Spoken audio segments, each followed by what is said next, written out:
రాష్ట్రంలో వాక్ స్వాతంత్ర హక్కు మనందరికీ ఉంది.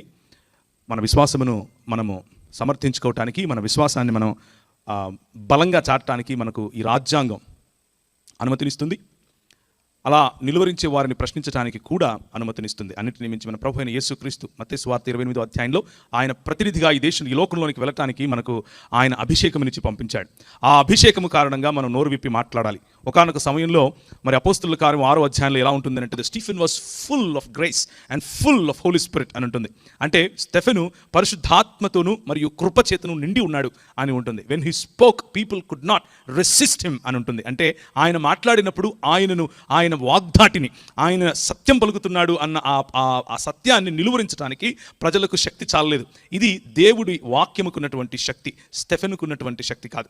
ఇది దేవుని వాక్యములో ఉన్నటువంటి పవర్, అది స్టెఫెనుకున్నటువంటి పవర్ కాదు. పరిశుద్ధాత్ముడిచ్చేటటువంటి అగ్ని, పరిశుద్ధాత్ముడిచ్చేటటువంటి అభిషేకానికి ఉన్నటువంటి పవర్, అంతేగాని అది స్టెఫెనుకున్నటువంటి పవర్ కాదు. నేను ఎందుకు ఈ మాటలు చెప్తూ వస్తున్నాను అనంటే, ప్రభు అయిన యేసుక్రీస్తు ఎన్నుకున్నటువంటి సేవకులు, ప్రభు అయిన యేసుక్రీస్తు పిలుచుకున్నటువంటి తన సంఘానికి, తను స్థాపించినటువంటి రాజ్యానికి నాయకులుగా ఉండటానికి పిలిచినటువంటి ప్రజలు ఏమనుకుంటారు అనంటే, కొద్ది కాలం అయిపోయిన తర్వాత పరిశుద్ధాత్ముని యొక్క శక్తిని వారి స్వంత క్యారిస్మా రీప్లేస్ చేస్తుంది.